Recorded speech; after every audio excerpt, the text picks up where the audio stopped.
Assalamualaikum warahmatullahi wabarakatuh. Dia menggambarkan hidupnya manusia itu lewat mitologi Yunani. Jadi ada dewa namanya Sisyphus. Sisyphus ini putra Raja Aeolus. Oke, dia ini rada nakal. Banyak melakukan kejahatan, tapi terus dihukum oleh dewa-dewa, oleh Zeus, dimasukkan neraka. Di neraka pun dia masih nawar. Satu ketika dia ingin, mbok sekali-sekali saya main ke bumi. Masa disiksa terus, nggak bosan mau nyiksa saya. Nah, terus dikasih cuti sebentar ke bumi.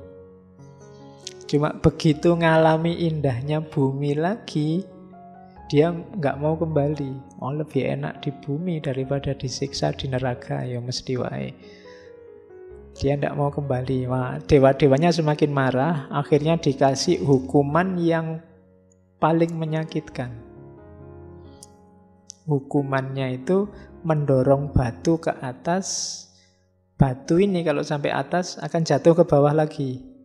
Kan kayak gunung itu dia gelinding ke bawah lagi, harus diambil lagi, dinaikkan lagi. Dan nanti akan jatuh lagi, harus diambil lagi, dinaikkan lagi. Pokoknya susah payah naik, sampai atas gelinding ke bawah jatuh.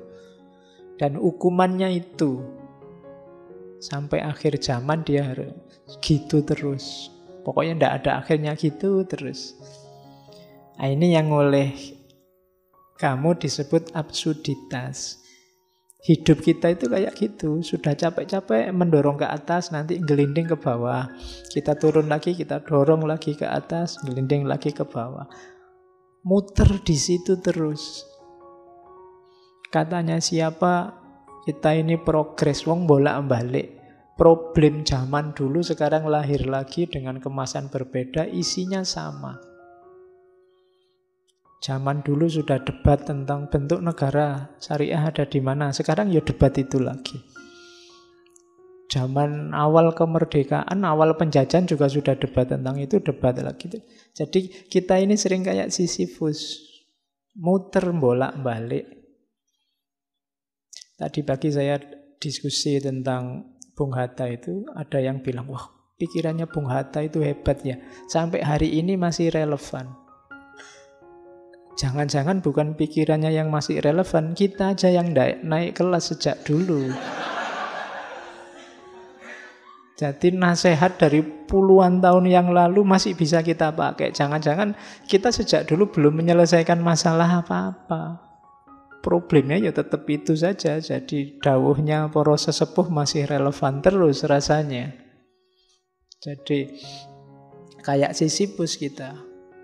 Jadi problem lama muncul lagi, diselesaikan dengan itu lagi, muncul lagi, diselesaikan dengan itu lagi.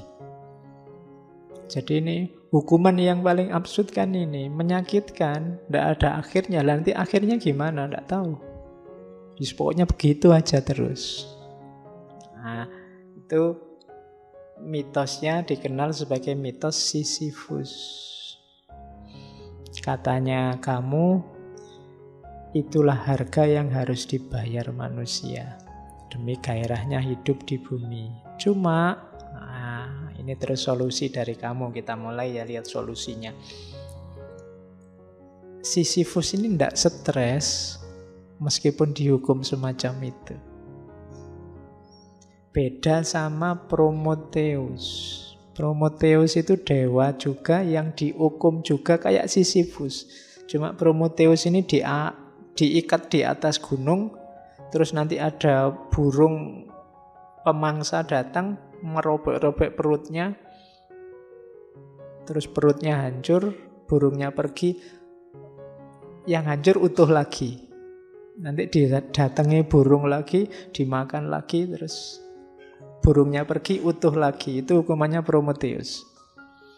Jadi perutnya itu habis, ada lagi, habis, ada lagi.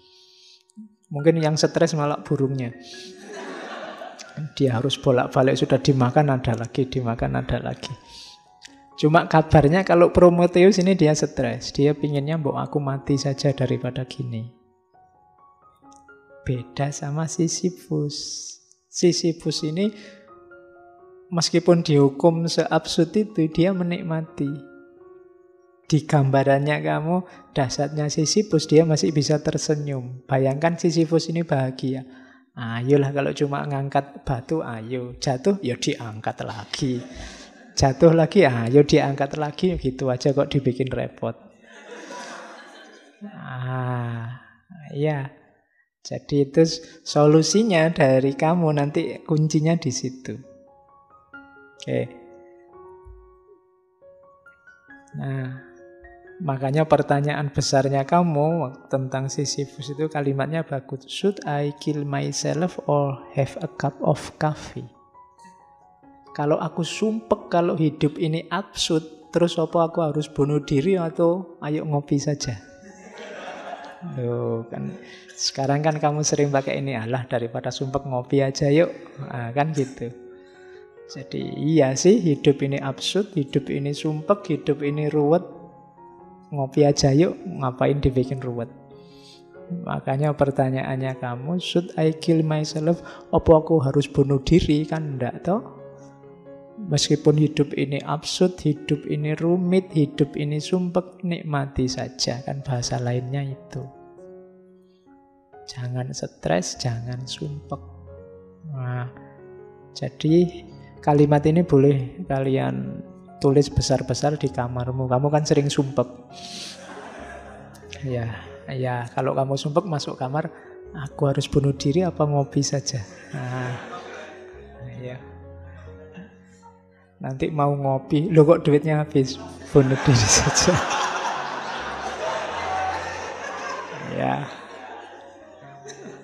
Oke. Nah, katanya kamu, ya memang ketika berhadapan dengan absurditas, orang kan ketemu 3 hal ini.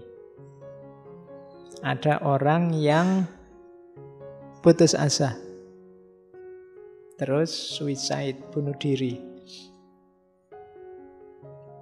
Bagi kamu ndak, bunuh diri itu pengecut. Ndak berani menerima tantangan. Jadi langkah pertama sangat tidak direkomendasi. Jadi jangan bunuh diri eman-eman. Ya kan, masih banyak yang bisa dimanfaatkan dari dirimu dalam hidupmu, macam-macam. Jangan bunuh diri, maknai sendiri hidupmu, tidak apa-apa. Yang kedua, banyak juga yang ini cuma katanya kamu kurang maksimal. Namanya leap of faith. Nyari sandaran. Ya, kalau bahasanya kamu, biasanya kan orang terus lari ke agama, lari ke kepercayaan. Itu bahasanya kamu bunuh diri filosofis. Bunuh diri filosofis itu, sudahlah aku ndak usah mikir ruwet-ruwet tentang hidup, wis pasrah saja. Itu namanya bunuh diri filosofis. Kamu halangi dirimu untuk jangan mikir lagi, jangan sumpek-sumpek lagi, jangan merancang-rancang apa-apa lagi, pasrah saja 100%. Nah, ini kalau menurut kamu namanya bunuh diri yang filosofis, yang dibunuh akalnya, yang dibunuh intelijensinya.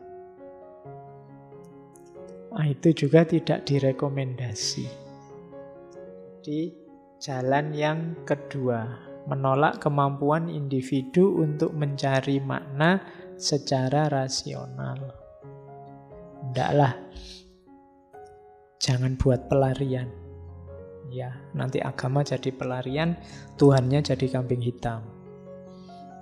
Kalau ada apa-apa terus, ini kan sudah ditentukan oleh Tuhan. Itu namanya Tuhannya jadi kambing hitam. Ini tidak direkomendasi oleh kamu. Kamu maunya yang ketiga. Akui saja bahwa hidup ini memang absurd. Langkah pertama itu terima saja absurditas itu. Itulah valid solution yang pertama. Kalau kamu tidak mengakui, tidak mau menerima absurditas, itu kayak kamu orang yang tidak berani menghadapi kehidupan. Kan kehidupan tadi cirinya absurd. Karena memang hidup itu cirinya absurd, kalau kamu lari dari absurditas tadi, kayak kamu lari dari hidup. Kayak Prometheus tadi wis minta mati saja. Beda sama Sisyphus, dia bisa menikmati, tidak apa-apa. Loh, saya dihukum, iya wis ayo sini dihukum, tidak apa-apa. Dinikmati saja, gelinding ke batu ke atas, jatuh lagi, ya diambil lagi.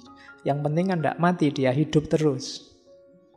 Bisa menaik turunkan batu. Nah, jadi pertama-tama langkah yang valid menghadapi absurditas itu katanya kamu terimalah. Tidak usah disangkal.